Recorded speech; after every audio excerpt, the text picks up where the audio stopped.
My son, my own flesh and blood, sat in the chair beside my hospital bed, smiling. His girlfriend offered me a cup of tea. And just seconds before, the nurse had slipped me a note that made my blood run cold. It had only 3 words. Call 911. Before we continue, please subscribe to the channel and let us know where you are listening in the comments. The scent of chicken soup should have been comforting. For 76 years, it had meant warmth, recovery, home. But here, in the sterile quiet of private room 512 at Street Brigid Medical Center, it smelled only of antiseptic and a cold, creeping fear. The steady beep of the heart monitor next to me was the only clock, marking time at 6:40 in the evening. Outside, the last of the October sun bled across the Maryland sky, painting the autumn leaves in hues of fire and gold. Inside, the world had shrunk to the white walls, the white sheets, and the polished steel of the dinner tray. A young nurse named Tamsin Cole pushed the rolling table over my bed. She was efficient, her movements precise. She avoided my gaze, focusing instead on arranging the small bowl of soup, the plate of steamed vegetables, and the glass of water. My son, Julian, looked up from his phone. He was 46, but tonight he looked older, the lines around his eyes etched deeper by worry, or so I had thought. "Smells good, Mom," he said, forcing a smile that didn't quite reach his eyes. "You need to eat. Get your strength back." Beside him, his girlfriend, Celine, stood up.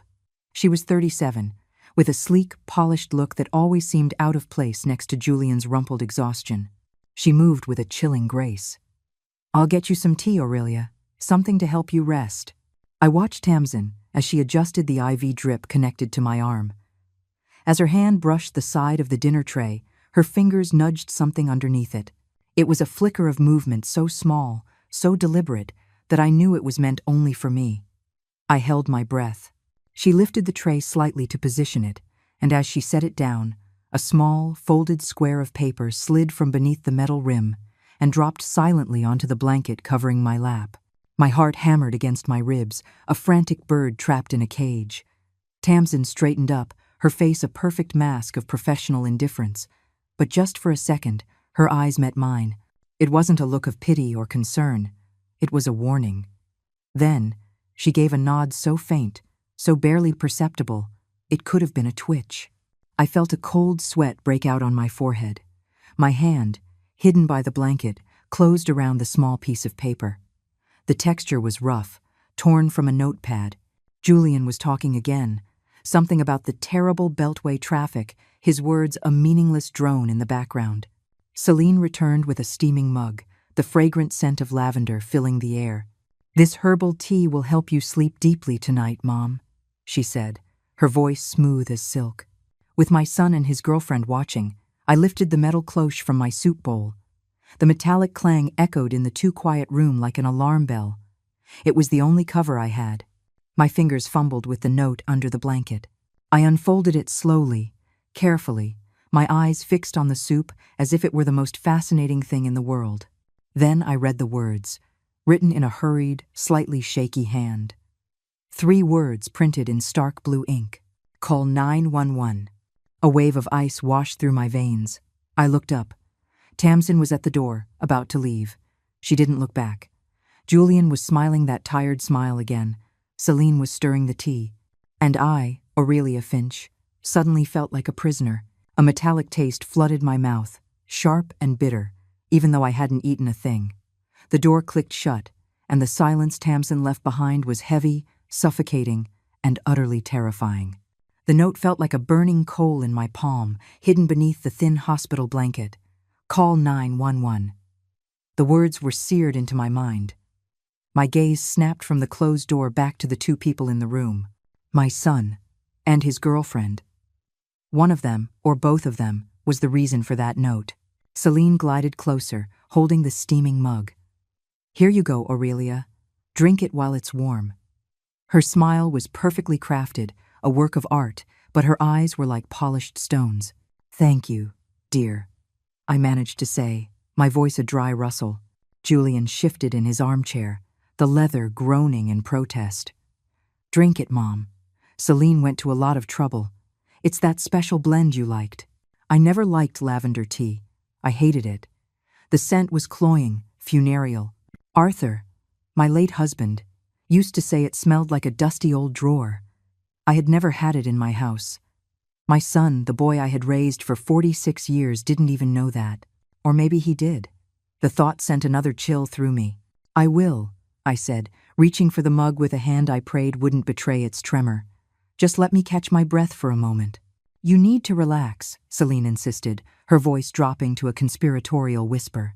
The doctor said the most important thing for your recovery is deep, uninterrupted rest. She placed the mug on the rolling table, pushing it closer until it was right under my nose.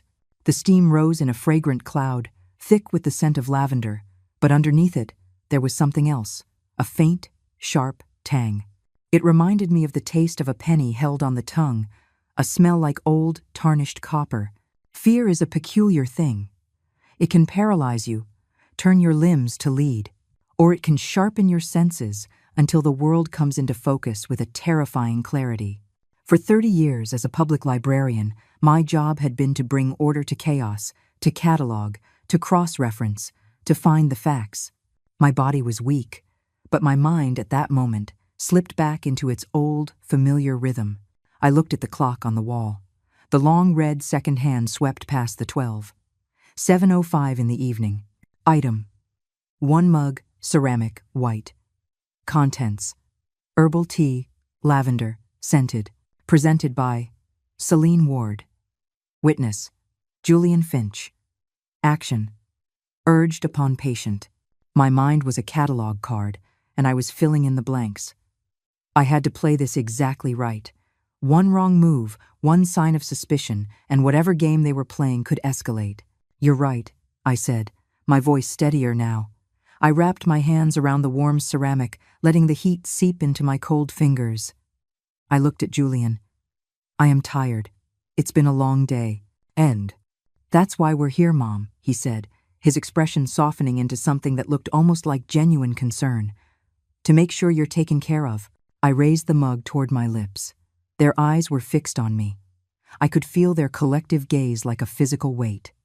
I tilted the rim to my mouth, letting the hot liquid touch my bottom lip. It was sickeningly sweet. I didn't swallow. I let a tiny bit enter my mouth, just enough to wet the inside of the cup and my lips. Then I pulled back, setting the mug down on the table with a decisive clink.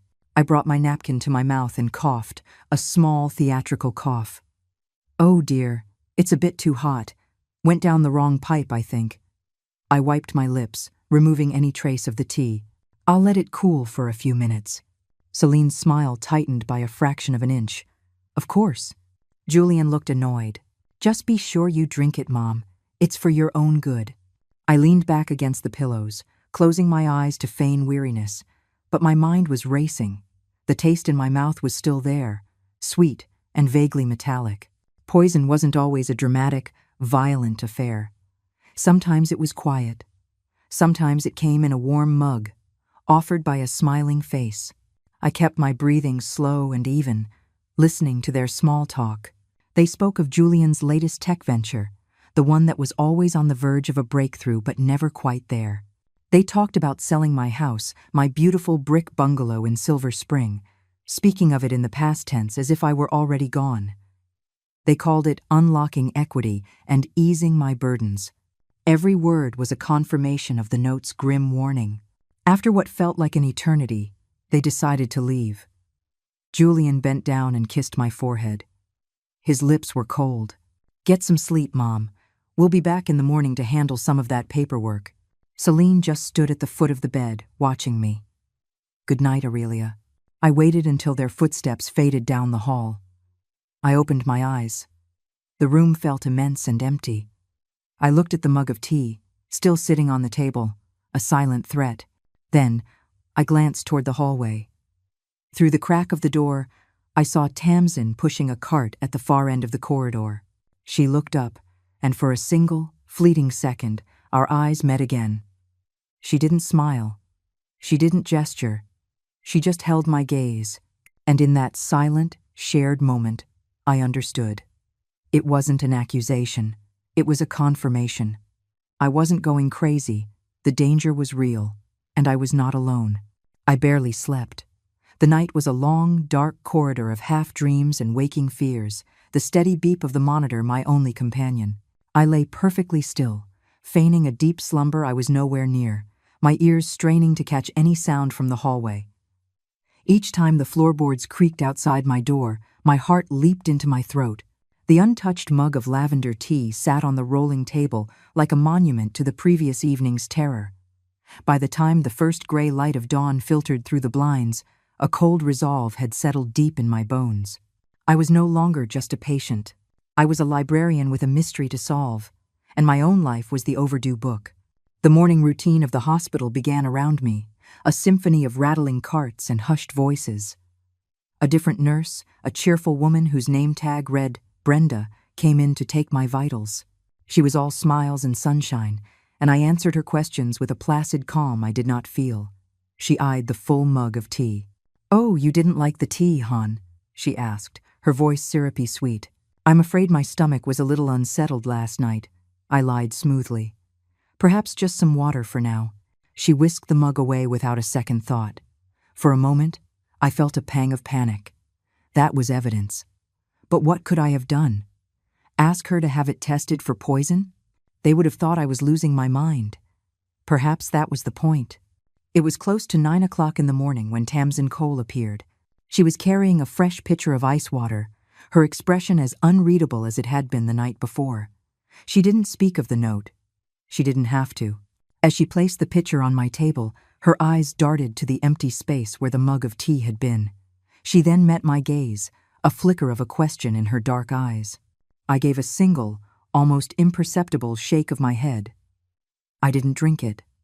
She gave a sharp, clinical nod in return. Good. The entire exchange lasted no more than 3 seconds, a silent conversation that solidified our fragile, unspoken alliance. She left as quietly as she had come.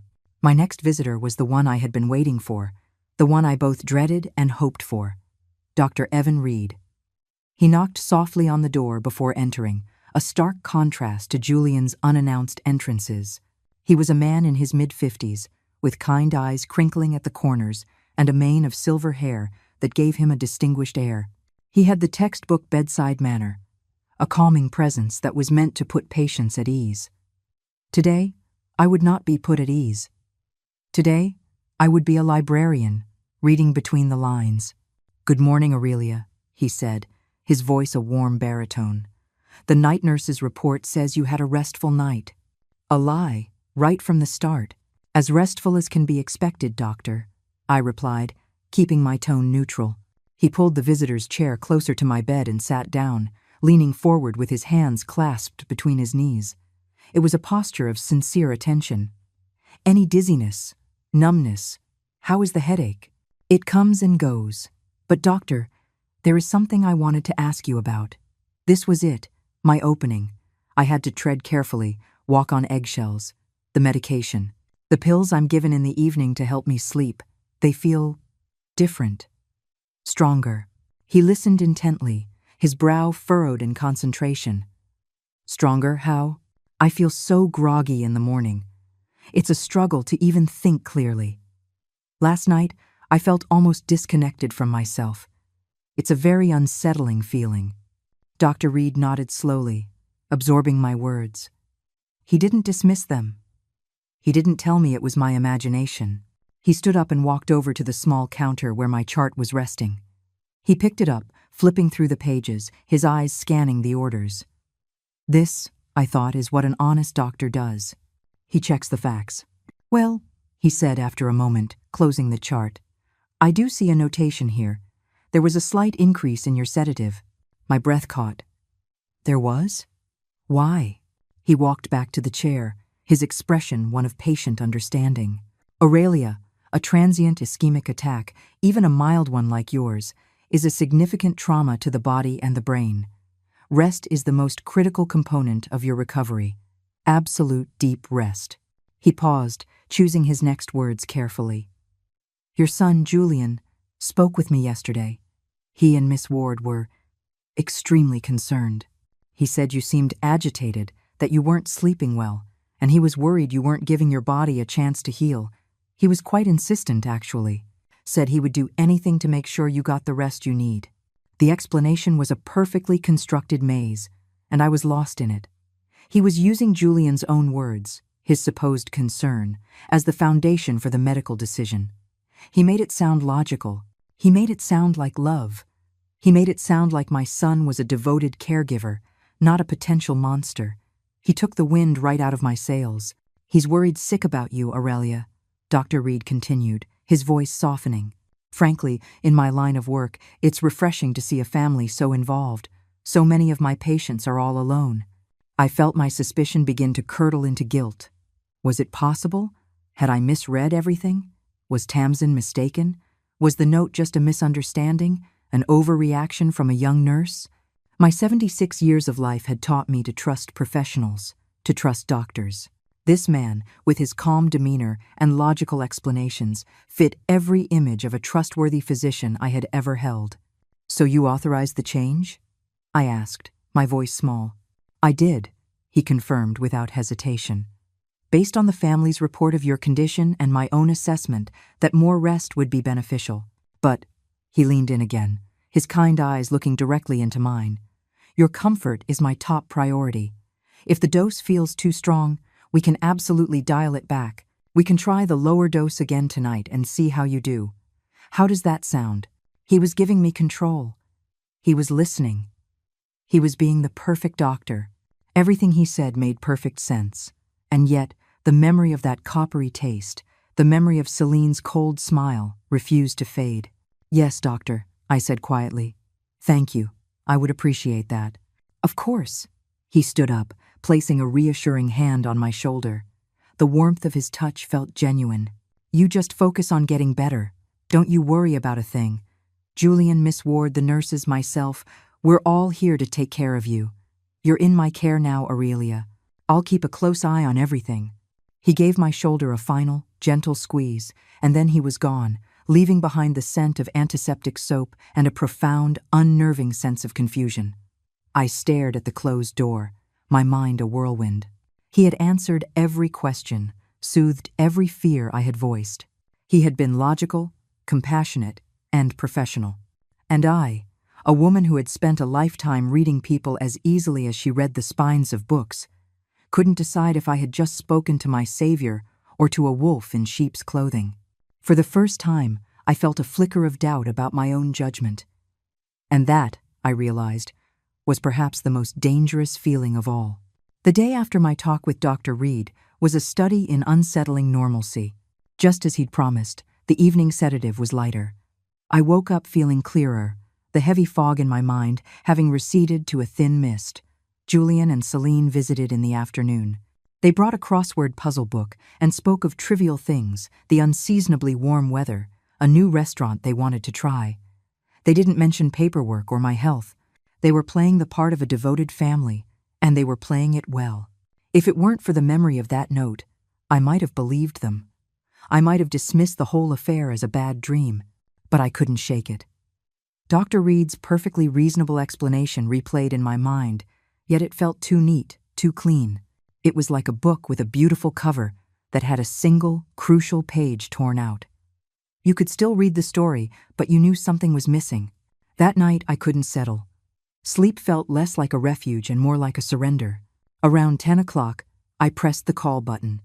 When the night nurse, a young man I didn't recognize, appeared, I told him I was feeling restless. "My legs are so stiff," I explained, putting a quiver in my voice. "Could you just help me into the wheelchair? I think a little roll down the hall might do me some good." He obliged, his movements gentle as he helped me from the bed into the chair. He wheeled me out into the main corridor, its polished floors reflecting the dim, recessed lighting. It was the quiet time in the hospital, the space between the end of visiting hours and the deep hush of midnight. The air hummed with the soft whir of machinery. "You just press the button if you need me," the nurse said before disappearing back toward the main station. I wheeled myself slowly, my hands clumsy on the large rubber grips.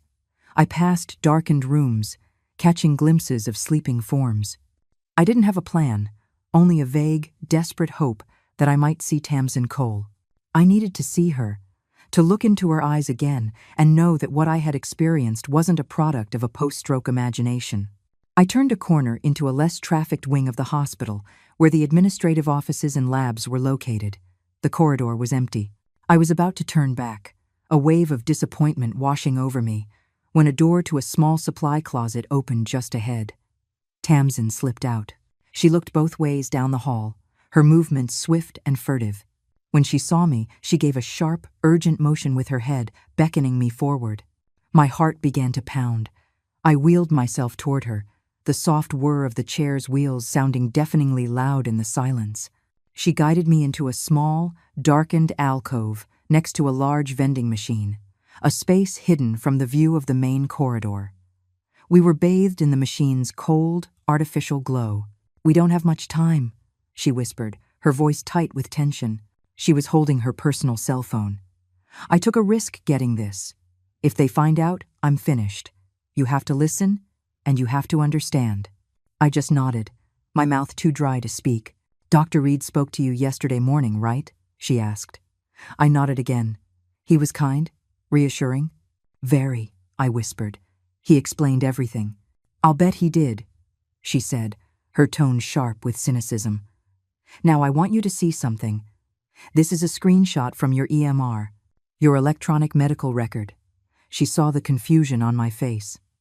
"Think of it like the old card catalogs at your library, Mrs. Finch. Every time someone checks out a book, they have to sign the card. The EMR is the same. Every single time a doctor, a nurse, or anyone else opens your file, it leaves a digital footprint. It records who it was and the exact time they did it. It's a trail." She held the phone out to me. The screen glowed in the darkness, a list of names and timestamps in a simple black font. My name, Aurelia Finch, was at the top. She pointed a finger at a specific section of the screen. "Look here," she said, her voice dropping even lower. "2 nights ago, the night I gave you the note." I squinted at the tiny letters.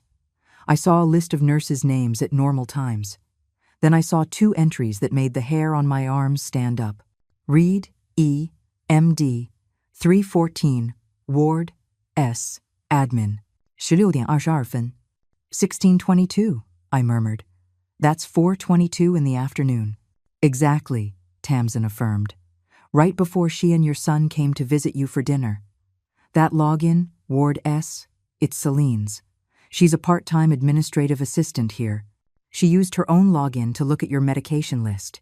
My mind flashed back to Celine's smooth confidence, her easy use of medical terms. Of course. She wasn't just a girlfriend, she had a foot on the inside. But it was the other name that made my stomach clench. "Dr. Reed," I breathed. 3:14 in the morning. I looked up at Tamsin, my voice pleading for a different explanation. He must be a very dedicated doctor. Maybe he couldn't sleep and was reviewing his cases. Tamsin's expression was grim. "Doctors don't do chart reviews at 3 in the morning unless there's a code blue, an emergency. And believe me, Mrs. Finch, this floor was quiet as a tomb that night." She took a deep breath. "But that's not the worst part. He didn't just look at your chart. That timestamp, 03:14, is the exact moment he electronically signed the order to increase your sedative dose." The floor seemed to drop out from under me. "But that can't be right," I stammered, my carefully constructed faith in him crumbling. "He told me he increased it yesterday after Julian expressed his concern. He said—" "I know what he told you," Tamsin interrupted, her voice hard. "He lied. He and your son's girlfriend looked at your file. Then, in the middle of the night, he secretly doubled your sedative dose. Then he came in here the next morning and fed you a perfectly crafted story about your son's concern to cover his tracks. He's not just in on it, Mrs. Finch. He's the one making it happen." I stared at the glowing screen. The 2 names, the 2 timestamps. Reed, Ward, a doctor and an administrator. A conspiracy in plain sight, hidden in a column of data. The kindness in Dr. Reed's eyes, the warmth in his voice, it had all been a performance, a lie designed to make me doubt my own mind. He hadn't just prescribed a drug. He had prescribed a reality for me, one where I was confused and everyone else was concerned. The coldness I felt was no longer just fear. It was a glacial rage, slowly beginning to form. They hadn't just underestimated me. They had used my trust, my age, and my condition against me. They thought they were dealing with a confused old woman. They had forgotten they were dealing with a librarian, and I was about to start checking the facts on every single one of them.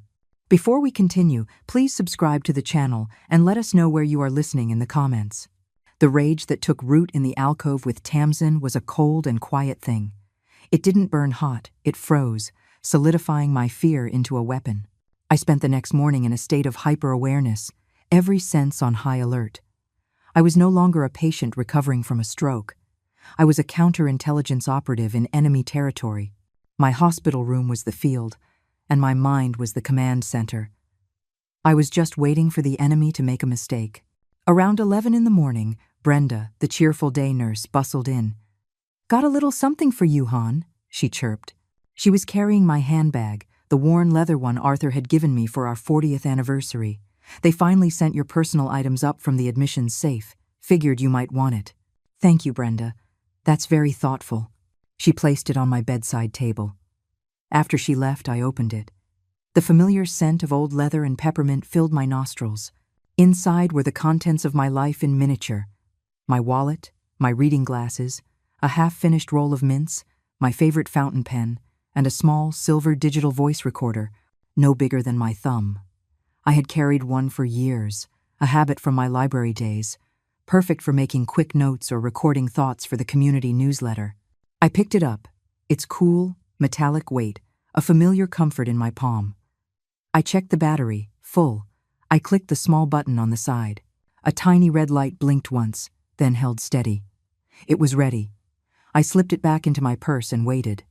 I didn't know what for, but I knew I had to be prepared to document everything. My opportunity arrived just after noon, in the form of Celine. She entered the room carrying a vase of flowers so large it almost obscured her face. They were stargazer lilies, a riot of pink and white, and their scent was overwhelming, a sweet, funereal perfume that instantly filled every corner of the room, thick and cloying. "Something to brighten the place up," she announced, placing the glass vase on the table at the foot of my bed. The water inside was slightly murky. "They bring so much life into a room, don't you think?" "They're very fragrant," I said, the understatement of the century. The smell was already giving me a headache. Celine fussed with a few of the leaves. "Oh, the water in this is a bit cloudy. That won't do. The flowers will die faster." She picked up the vase. "I'll just pop down to the nurse's station and get some fresh water for these. I'll be right back." And just like that, she was gone. The moment the door clicked shut, I moved. My body, which had felt so frail and unresponsive, now acted with a librarian's focused efficiency. I swung my legs over the side of the bed, my bare feet hitting the cold linoleum floor. I grabbed my purse, my fingers instantly finding the small silver recorder. I moved to the vase. My hands were shaking, but my purpose was firm. The florist had wrapped the base of the vase in a decorative, crinkling sheet of cellophane tied with a large silk ribbon. It was the perfect hiding place. I gently pried open a fold in the cellophane at the back of the vase, away from the side that would face the room. I slipped the recorder inside, its smooth surface sliding against the crinkly plastic. I angled it so the tiny microphone was pointing upward and outward, toward the small seating area where Julian and Celine usually Saturday. Then I pressed the record button. The tiny red light blinked once. It was active. I carefully pressed the cellophane back into place, smoothing it out. The entire operation took less than 20 seconds. I heard footsteps in the hall, Julian's voice. I scrambled back into bed, pulling the thin blanket up to my chin, my heart hammering. I turned my head toward the window and closed my eyes, forcing my breathing to become slow and even, mimicking the light doze of a medicated patient. The door opened. "Celine said she was bringing flowers," Julian's voice said. "I was just getting them fresh water," Celine replied. I heard the sound of the vase being placed back on the table, the soft clink of glass on wood. "Look, she's asleep again. The new dose must still be keeping her nice and relaxed." "Good," Julian said, his voice closer now. I heard the familiar groan of the leather armchair as he sat down. "We need her relaxed. We need her compliant." I kept my eyes shut, my entire being focused on listening. The cloying scent of the lilies was a constant, suffocating presence. Did you talk to your lawyer about the house? Celine asked, her voice a low murmur. I did, Julian confirmed. He said, as long as we have the power of attorney, we can list it. He called it a dead asset, just sitting there, doing nothing. With the market in Silver Spring, we could have a check in our hands in less than 2 months. Enough to clear my tax debt and get the new venture off the ground. Dead asset. He was talking about my home. The home I had shared with his father for 50 years. The home where I had raised him. The words were like shards of glass in my ears. Celine's voice was sharp, practical. The house is one thing, Julian.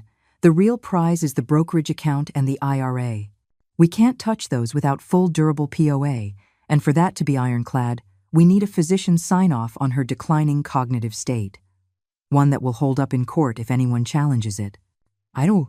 Reed is on board, right? Julian asked, a note of anxiety in his voice. Evan is completely on board, Celine said, her use of Dr. Reed's first name sending a jolt through me. He's been documenting her confusion and mild paranoia since she was admitted. He told me yesterday that he'd be prepared to sign an affidavit stating that she's no longer capable of managing her own financial affairs. He said, and I quote, "It would be a medical necessity to protect her from herself."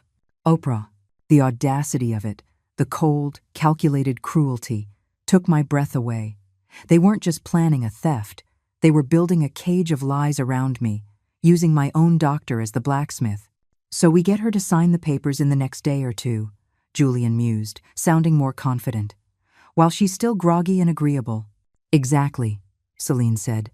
We push the new documents through, and once we have control, we can start the transfers.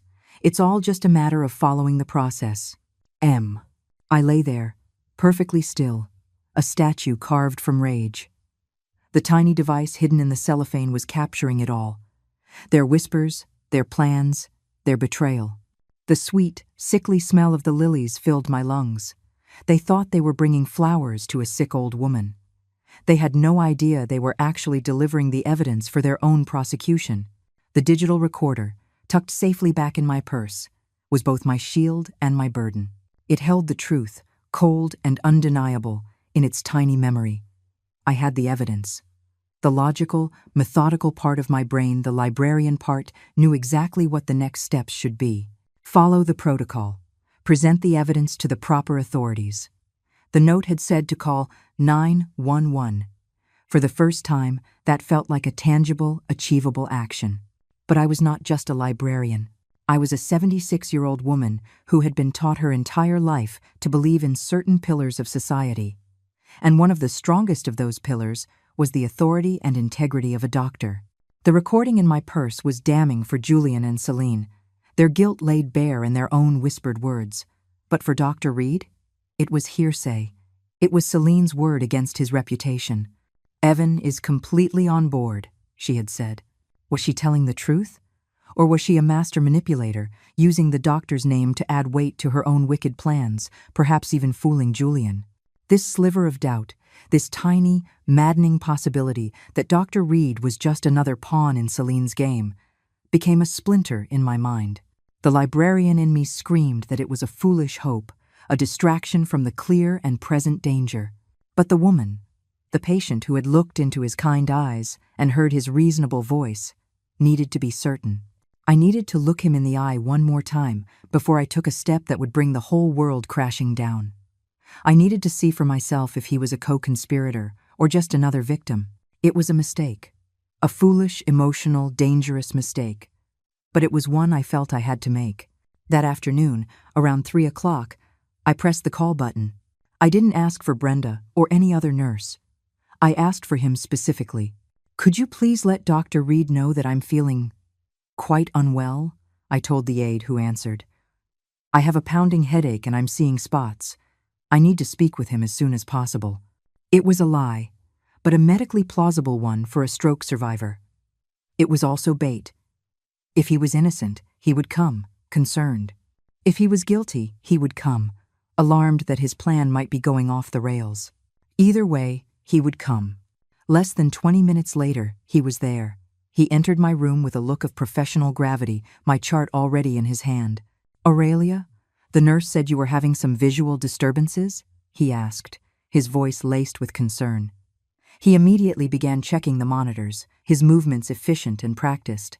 "It's past now," I said, my voice intentionally weak. But it was frightening. "Doctor, could you please close the door?" He hesitated for a fraction of a second, then complied, shutting the door until it clicked softly. The room was suddenly an isolated capsule of silence, broken only by the rhythmic beeping of the machines. "I'm very frightened, Doctor," I began, letting my voice tremble. I had to play my cards close to my chest. I think I'm becoming confused. I'm hearing things. Or maybe I'm not." End of 2-1. He pulled the chair to my bedside, his face a perfect mask of sympathy. "Aurelia, it's very common after a thanks in advance. The brain is healing. Sometimes signals get crossed. Tell me what's bothering you." I took a deep breath. I was dozing earlier, when my son and his girlfriend were here, and I thought I heard them talking about paperwork, about my house, about needing you to sign something saying I wasn't competent. I looked at him, my eyes wide with manufactured fear and confusion. "That's just a bad dream, isn't it? A paranoid fantasy?" I watched his face for a flicker, a crack in the facade. There was nothing.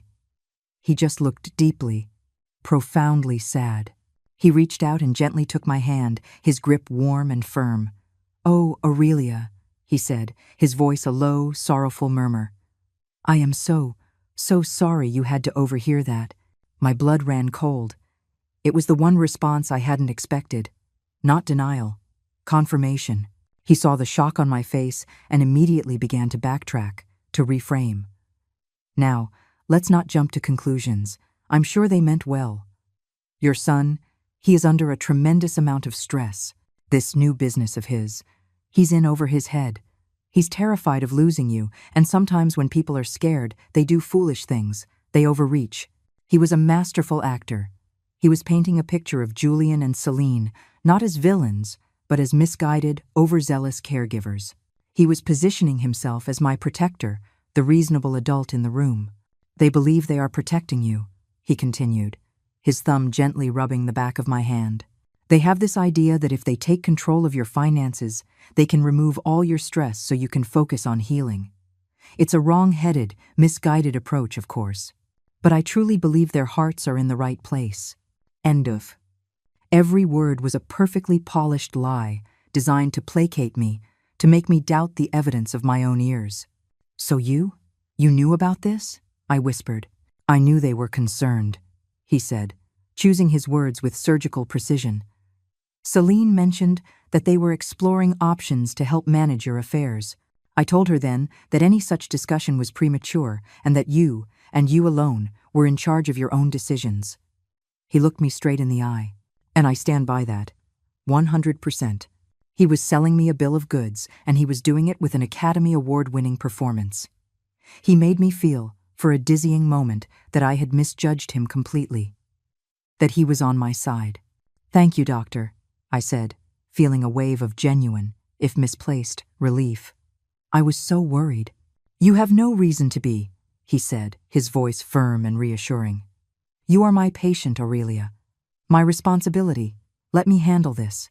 I will have a very firm, very direct conversation with Julian and Celine. I will make it crystal clear that these pressure tactics are unacceptable and are detrimental to your health. I will put a stop to it. You have my word." He gave my hand a final, reassuring squeeze, then stood up. "Now, you get some rest. Put this out of your mind. Let me be the bad guy. You are safe here. I will not let anyone harass you." End quote. He smiled, a warm, paternal smile, and walked out of the room, closing the door softly behind him. I leaned back against the pillows, my mind a turbulent sea of confusion. He had been so convincing. Could it be true? Was he really going to protect me? The hope was so seductive, so tempting. And then, through the thin hospital door, I heard his footsteps stop just outside. I heard the faint, muffled sound of his voice. I couldn't make out the words, not at first. I held my breath, straining to listen. The words became clearer, his voice no longer warm and sympathetic, but cold, sharp, and urgent. He was on the phone. She knows, he said, his voice a low hiss of venom. I don't know how, but she knows. The whole thing is about to blow up. Forget the plan. We have to move faster, tonight. The door clicked shut, and the sound echoed in the room like a gunshot. For a long moment, I didn't move. I couldn't. The warm, reassuring words Dr. Reed had spoken just minutes before were still hanging in the air, a phantom comfort that now felt like a shroud. But they were drowned out by the echo of his final, whispered words from the hallway. She knows. We have to move faster. Tonight. The hope he had so expertly manufactured in me shattered into a million pieces. The floor didn't just drop out from under me. It evaporated. I was in free fall, plummeting into a darkness so profound it felt absolute. I had walked right into the lion's den and politely asked the lion if he would be so kind as to not eat me. I hadn't just made a mistake. I had handed my enemies a timetable. Tonight, whatever they were planning, whatever final, irreversible step they intended to take, was now imminent. Panic, cold and sharp, seized me. My first instinct was to scream, to press the call button and tell the first nurse I saw everything. But who would come? A nurse who reported to Dr. Reed? An aide who saw me as a confused old woman? They would sedate me. They would say I was having a paranoid episode. Dr. Reed himself had already laid the groundwork, documenting my confusion. My own words would be twisted and used to lock the door behind me. I was trapped, utterly and completely trapped. My hand, trembling uncontrollably, crept under my pillow. My fingers brushed against the cool, smooth surface of my cell phone. The note had said to call 911. But what would I say? My son and my doctor are trying to steal my money? It sounded like the rambling of a lunatic. I needed more than an accusation. I needed a strategy. I needed an ally who was outside these walls, someone whose world hadn't been poisoned by Evan Reed's influence. My mind raced through a mental Rolodex of friends and neighbors. Good people, all of them. But who would have the strength, the knowledge, the steel to fight this? And then, a name surfaced from the depths of my memory, a beacon in the fog. Lydia Moreau. Lydia wasn't just a friend from my Saturday morning book club. She was a retired estate lawyer. For 40 years, she had navigated the murky waters of family disputes, wills, and trusts. Lydia was 62, sharp as a tack, and had a healthy disdain for fools and liars. She was a woman who read the fine print. She was the only person I knew who wouldn't just listen. She would act. My fingers, clumsy with fear, fumbled with the phone. I pulled up her contact number. It was late, close to 11 o'clock at night. It didn't matter. I pressed the call button.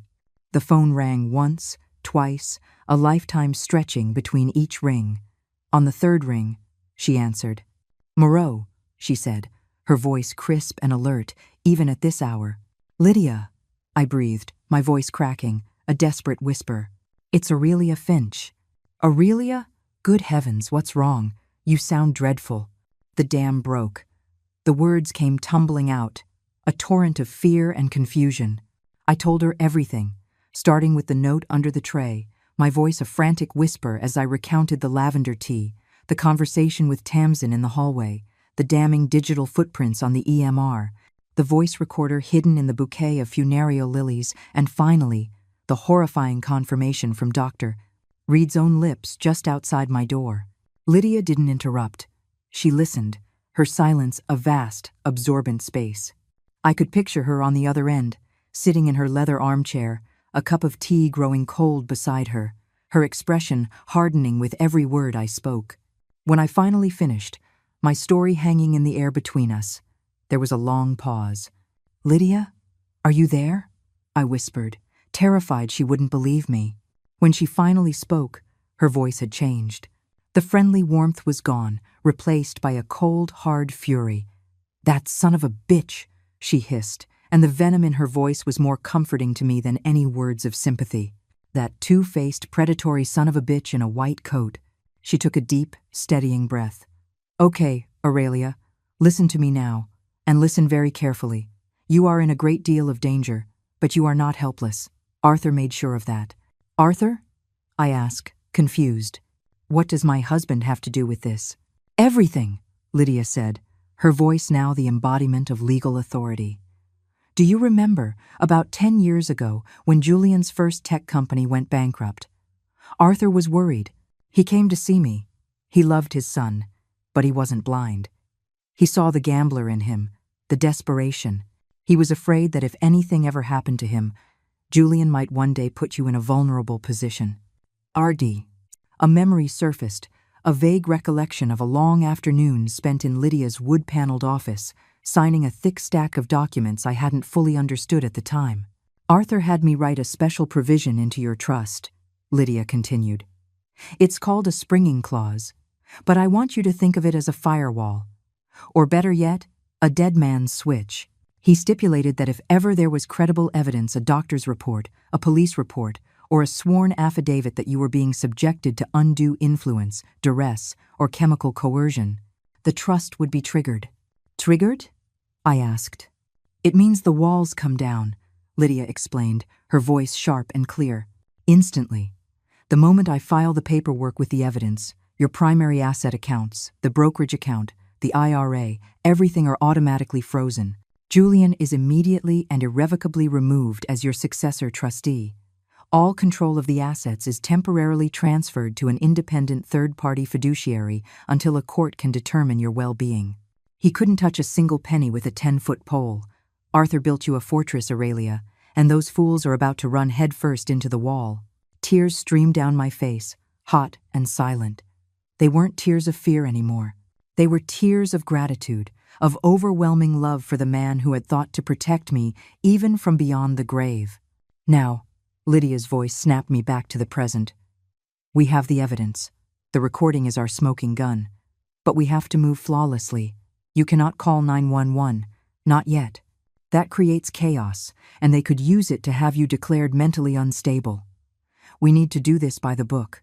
We need to build a case so airtight it suffocates them. She paused. There is a man. His name is Owen Keating. He's a patient advocate, but he's more than that. He used to be a private investigator. He's quiet, he's methodical, and he knows hospital procedure and elder abuse law inside and out. He is the first official step. He will create the record we need. I heard the sound of a pen scratching on paper. I'm texting you his number right now. Your phone will vibrate. Do not look at it until we hang up. Here is what you are going to do. You are going to call him. You are going to tell him that your lawyer, Lydia Moreau, told you to call and that you are in immediate danger. You will tell him everything you just told me. Do not talk to any nurses. Do not talk to your son. Do not drink or eat anything they give you. You wait for Owen Keating. Is that clear? Yes, I said, my voice no longer a whisper. It was steady. Yes, Lydia, it's clear. Good, she said. Now hang up, Aurelia, and make the call. The fight starts now. After the call with Lydia ended, I sat in the darkness for a full minute, the phone clutched in my hand. The fortress Arthur had built for me had been revealed, but it was up to me to raise the drawbridge. The fear was still there, a cold knot in my stomach, but it was now overlaid with a new, unfamiliar sensation, the thrill of the fight. My phone vibrated once. Owen Keating's number. I took a deep breath and dialed. A man answered on the first ring, his voice low and gravelly, devoid of any emotion. Keating. Mr. Keating, I said, my voice quiet but steady. My name is Aurelia Finch. I'm a patient at Street Bridget Medical Center. Your name was given to me by my lawyer, Lydia Moreau. She said I should tell you that I am in immediate danger. There was a pause on the other end, but it wasn't a pause of disbelief. It was the silence of a professional absorbing data. Room number? He asked. 512. Don't talk to anyone, he said. I'm on my way. The line went dead. I hid my phone back under the pillow. Waiting was the hardest part. Every shadow in the room seemed to move. Every creak of the old hospital building sounded like an approaching footstep. I knew Julian and Celine could return at any moment. Dr. Reed's words, "Tonight," echoed in my mind. An hour crawled by, then another. It was past 1 o'clock in the morning. I was about to give in to despair when my door opened a crack. It wasn't the imposing figure of Owen Keating I was expecting. It was Tamsin Cole. She put a finger to her lips and beckoned me with a quick, urgent gesture. I didn't hesitate. I pushed myself out of bed, my body aching in protest, and slipped into the wheelchair I had used earlier.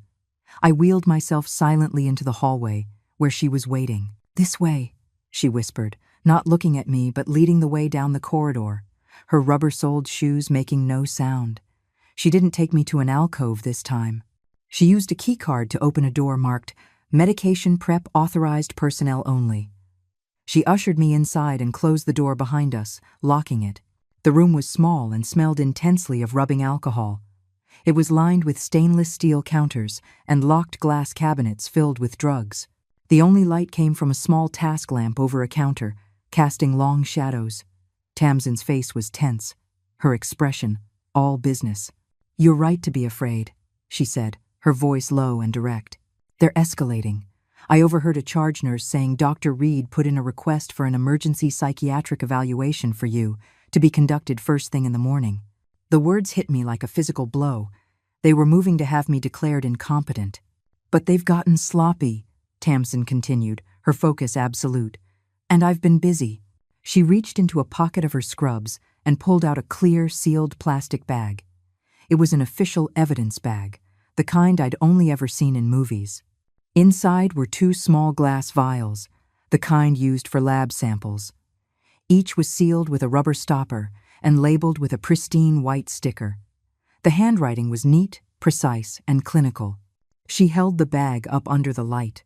"This is the tea from 2 nights ago," she said, pointing to the first vial.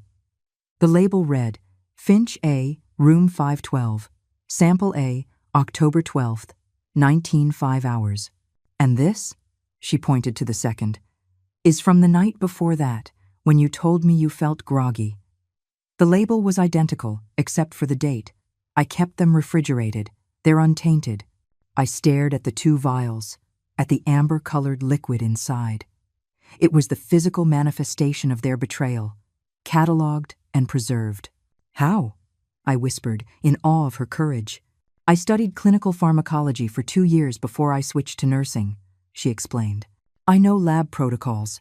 I know the importance of a clean chain of custody. This," she tapped the bag, "is admissible." But she wasn't finished. She reached into her other pocket and pulled out her phone. She swiped the screen and then handed it to me. On it was a single photograph. It was a grainy, black and white image, clearly taken from a high angle. It was a security camera still. The shot was aimed down at my bedside table from 2 nights ago. Tamsin had zoomed in on one specific detail. The image was blurry, but the action was unmistakable. It showed a woman's hand. Celine's hand. I could tell by the sleek, dark nail polish, holding a small, plastic bottle directly over the white ceramic mug. The kind of bottle used for eye drops. A single, tiny droplet was visible, frozen in mid-air as it fell from the tip of the bottle toward the surface of the tea. I gasped, my hand flying to my mouth. It was them. It was real. It was all real. This was the proof. The smoking gun. "The camera in this hallway doesn't have a great angle into the rooms," Tamsin said, her voice a low, steady hum of controlled anger. "But it catches that one corner. I went through 3 hours of footage to find it. The timestamp on the image matches the exact minute she served you that tea. It's enough. It proves tampering." I handed the phone back, my hands shaking. I looked at this young woman, at her determined face, at the immense risk she was taking. She wasn't just my nurse. She was my champion. "Why, Tamsin?" I asked, my voice thick with emotion. "Why are you doing all this for me?" She finally looked me in the eye, and for the first time, the professional mask slipped. I saw a flash of something fierce and protective. "My grandmother," she said, her voice suddenly tight. "She was a wonderful, sharp woman. Her children put her in a home. They bled her accounts dry in 6 months and told everyone she had lost her mind. I was too young to do anything then. I'm not too young now." She carefully placed the evidence bag with the 2 vials into my hand. "Owen Keating is the real deal," she said. "Give this to him. This is the truth in a bag. This is the one thing they can't lie their way out of." The hours following my meeting with Tamsin were the longest of my life. I sat propped up in my bed, the evidence bag from Tamsin tucked safely with the voice recorder in my handbag, which I refused to let out of my sight. I was no longer a ship lost in a storm. I had a compass, a map, and a fleet at my back. Owen Keating had visited me briefly, a silent, imposing figure who had materialized in my room just before dawn. We spoke for no more than 10 minutes. He didn't offer sympathy or condolences. He asked questions. He took notes. He laid out the plan with the dispassionate precision of a chess master. When he left, I knew the game was afoot. All I had to do was wait for my opponents to make their final, fatal move. They came just as the late afternoon sun slanted through the blinds, casting long, striped shadows across the room like prison bars. The door swung open, and the three of them entered, a united front of false concern. Julian led the way, carrying a slim leather portfolio. Celine followed, a predatory grace in her movements. And behind them, the wolf himself, Dr. Evan Reed, his face arranged in a mask of solemn, professional gravity. The cloying scent of the stargazer lilies they had brought yesterday still hung heavy in the air, a sickeningly sweet perfume of betrayal. "Mom," Julian began, his voice oozing a practiced sincerity. "How are you feeling?" "Tired," I said, and it was the truth. I was tired of the lies, tired of the fear, tired of them. "I know you are," Celine cooed, gliding to the bedside and fussing with my blanket. "That's why we're here, to take all the worry off your shoulders." Dr. Reed stood near the foot of the bed, arms crossed, nodding sagely. "It's essential we reduce your cognitive load, Aurelia. Allow your mind to be completely at rest." They were so confident, so smug. They saw a frail old woman in a hospital bed, an easy mark. They had no idea they were walking into a meticulously laid trap. Julian opened his portfolio on my rolling table. He produced a thick sheaf of papers, neatly bound, and a sleek, expensive-looking fountain pen. "Now, Mom, this looks like a lot, but it's really just a formality, just some standard power of attorney documents. A draft, really. It just gives us the ability to handle your affairs, pay your bills, talk to the insurance people while you focus on getting better. So you don't have to worry about a thing." He slid the papers in front of me, placing the pen on top. "It can all be so confusing," Dr. Reed chimed in, stepping forward. His voice was a soft, condescending drone. "All the legal and medical terminology. Essentially, what this does is designate Julian as your healthcare proxy and financial agent, given your recent episode and the subsequent periods of disorientation. It's a standard therapeutic measure, a proactive step to ensure continuity of care. I highly recommend it." He was using my health as a weapon against me, right to my face. My hand rested on my handbag. I could feel the hard outline of the recorder through the worn leather. Not yet. Let them dig the hole a little deeper. I looked at the papers. I didn't touch them. I looked at my son, his face a mask of strained patience. I looked at Celine, her eyes glittering with avarice. I looked at Dr. Reed, the pillar of medical authority, the man who had sworn an oath to do no harm, and I felt nothing but a profound, icy calm. Just as Julian opened his mouth to press the matter further, there was a firm, solid knock on the door. Not the quick rap of a nurse. This was a knock of authority. Before Julian could even say, "Come in," the door opened. Owen Keating stepped into the room. He was a big man, not in a flashy way, but in a dense, immovable way, like a boulder.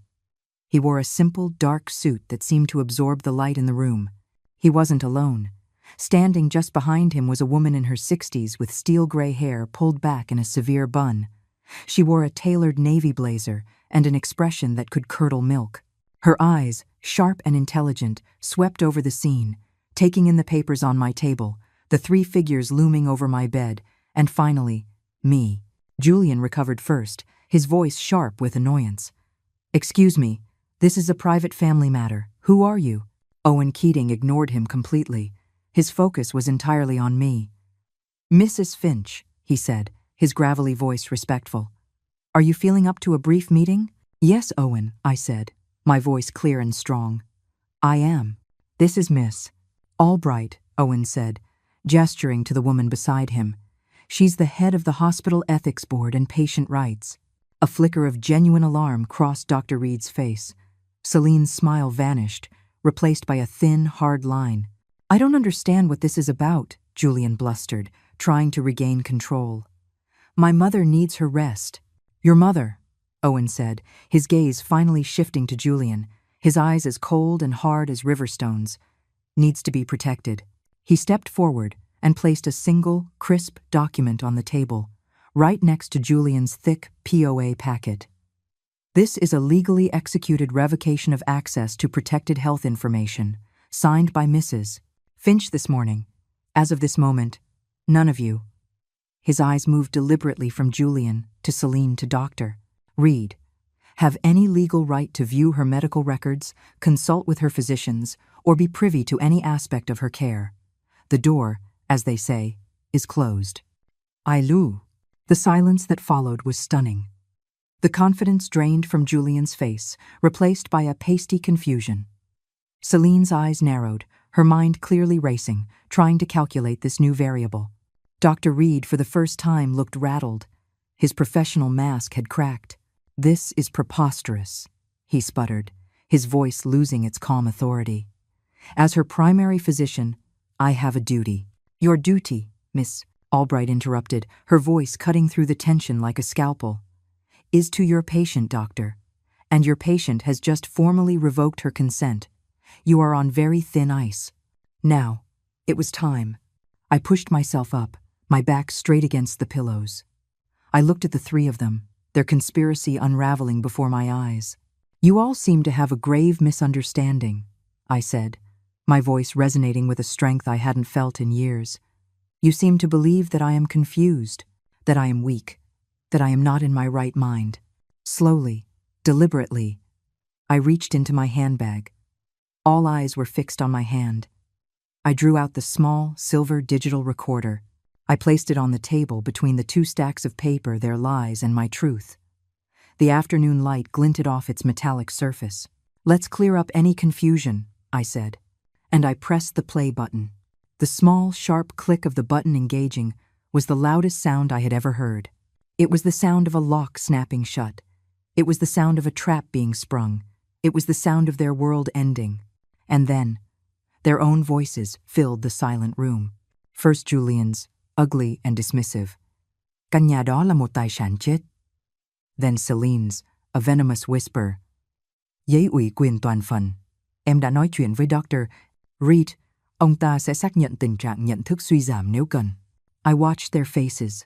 I watched the color drain from my son's cheeks, leaving him a ghastly shade of gray. I watched Celine's carefully constructed mask of elegance shatter, revealing the snarling desperation beneath. But most of all, I watched Dr. Evan Reed.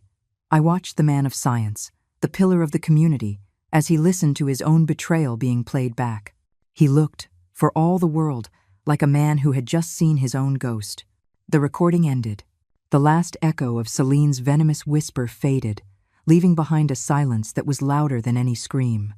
It was a vacuum, sucking all the air and arrogance out of the room. The faces of my three tormentors, which had been masks of confident deceit just moments before, were now stark portraits of ruin. Julian was the first to break. His mouth opened and closed, like a fish gasping for air on a dry dock. It's taken out of context, he stammered, the words hollow and unconvincing. He looked at me, his eyes pleading, not with remorse, but with the desperation of a child caught with his hand deep in the cookie jar.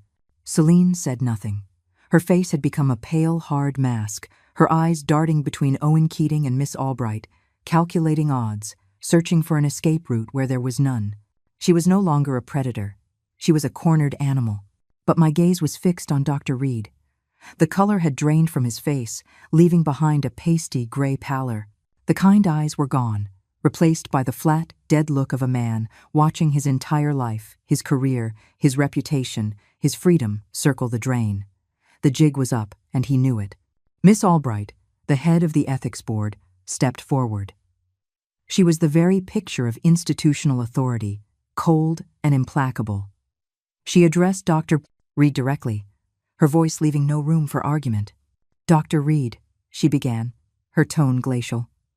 Pursuant to the bylaws of the street, Brigid Medical Center, and in light of preliminary evidence suggesting gross professional misconduct, including but not limited to patient endangerment and potential criminal conspiracy, you are hereby suspended of all hospital privileges, effective immediately." "Suspended?" he choked out, the word catching in his throat. "You can't. I have other patients." "Your other patients will be reassigned," Miss Albright stated flatly. "You are to surrender your hospital ID and key cards to Mr. Keating. You will be escorted off the premises. You are not to contact any patients or staff pending the outcome of a full and formal investigation, which I assure you will be both swift and thorough. Are my instructions clear?" Dr. Reed simply stared at her, his jaw slack. He looked like a man who had been struck by lightning. Owen Keating then turned his attention to my son and his girlfriend. He was no longer just a patient advocate.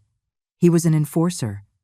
"Mr. Finch, Miss Ward, as you are no longer designated contacts for the patient and are now persons of interest in an official hospital inquiry, your visitor privileges have been revoked.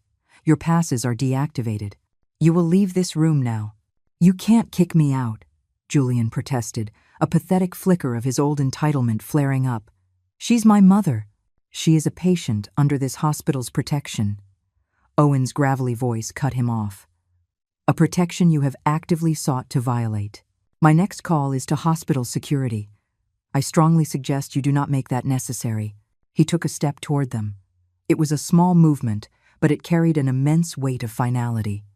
Julian shrank back. Celine, ever the pragmatist, had already picked up her purse. She saw the writing on the wall. The game was over. As they moved toward the door, defeated and silent, Owen's phone buzzed. He glanced at the screen, then answered, his voice a low rumble. "Keating." He listened for a moment. "Excellent. Confirmed on my end." He hung up. He looked at me, and for the first time, I saw a glimmer of something other than stony professionalism in his eyes. It was the satisfaction of a job well done. "That was Lydia Moreau," he said, his voice just loud enough for me to hear over the shuffling feet of my departing tormentors. "She sends her regards." He let the statement hang in the air for a moment before delivering the final blow. He looked directly at Julian. "Miss, Moreau has just finished filing an emergency petition with the court, citing evidence of duress and financial exploitation. The springing clause in your father's trust has been activated. As of 5 minutes ago, all of your mother's primary asset accounts have been legally frozen. You have been removed as trustee. A court-appointed fiduciary is now in control. There is nothing for you to access. There is nothing left for you to take." It was the final panel in the steel wall being slammed into place. A wall made of law, of procedure, of foresight. A wall built by my husband's love and my friend's loyalty. Julian stopped dead, his hand on the doorknob. He looked back at me, his face a canvas of utter disbelief and dawning horror. The plan hadn't just failed. It had been systematically and completely dismantled around him. He hadn't just lost. He had been outmaneuvered, outsmarted, and outplayed at every turn. He opened his mouth, but no sound came out. Owen Keating simply pointed toward the hallway. "Out." Julian and Celine stumbled out of the room. Miss Albright had a brief, quiet word with Dr. Reed, who numbly handed over his ID badge. Owen escorted him out, his large frame, a silent, unmovable barrier. The door clicked shut, leaving me in the sudden, shocking quiet. I was alone with Miss Albright. The room, which had felt so small and suffocating, now seemed vast. The oppressive scent of the lilies was still there, but it was just a smell now, no longer a threat. Miss Albright came over to my bedside. Her severe expression had softened into one of professional concern. "Mrs. Finch," she said, her voice much gentler now, "I am profoundly sorry for what you have endured in our facility. We have failed you. We will do everything in our power to rectify that." She gestured to the hallway. "A new physician will be assigned to you immediately. Your nursing staff will be handpicked. You are safe now, completely safe." I looked past her, through the window. The sun was setting, and the autumn sky was a blaze of orange and purple. For the first time in what felt like a lifetime, I took a breath that wasn't laced with fear. It filled my lungs, clean and deep and free. The wall was up, I was safe inside. I never saw Celine Ward again after she walked out of my hospital room. But later, through Lydia's connections and the subsequent investigation, I learned what she did in the moments that followed. While Julian was likely stumbling through the hospital corridors in a state of shock, and Dr. Reed was being quietly stripped of his dignity, Celine was already moving on to the next play. She was not a partner in a failed conspiracy. She was a sole proprietor, liquidating a bad investment. She walked out of the main entrance of St. Brigid Medical Center with a calm, unhurried pace. The crisp October air did nothing to cool the icy resolve in her veins. She didn't look back. To Celine, the hospital, Julian and I, were already in the rearview mirror. The ship wasn't just sinking. It had already sunk, and she had no intention of going down with it. She had always carried her own lifeboat. She got into her car, a sleek, dark gray luxury sedan parked in a far corner of the visitor's lot. She didn't start the engine. Instead, she sat in the silent, leather-scented interior and let out a single, sharp sigh. It wasn't a sigh of despair. It was a sigh of annoyance, the sound a CEO might make upon learning a promising subsidiary had just gone bankrupt. It was an inconvenience, a mess she now had to clean up. From the glove compartment, she retrieved a small, cheap-looking prepaid cell phone, a burner. It was a tool of her trade, as essential as her designer handbag. She scrolled through the contacts, a list of only 3 unnamed numbers. She chose the second one and pressed the call button. A man answered immediately, his voice professional and devoid of warmth. "Yes?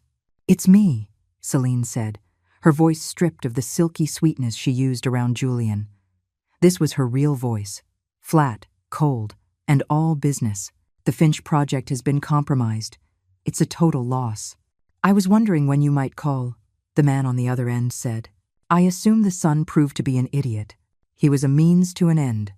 A sloppy one, as it turns out," Celine replied, a flicker of disgust in her tone.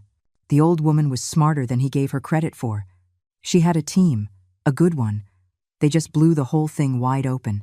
There was a pause. "How exposed are you?" the man asked. "Completely," Celine said without a hint of fear. "They have me on a recording with the son and the doctor, planning the whole thing. It's game over for that approach." "So you're calling for an extraction?" Celine almost laughed. "I'm calling to make a deal. It's time for Plan B." She reached into her handbag and pulled out a tiny digital audio file player, different from the one I had used. It was her own, her ace in the hole. "I've been playing the long game here," she said into the phone.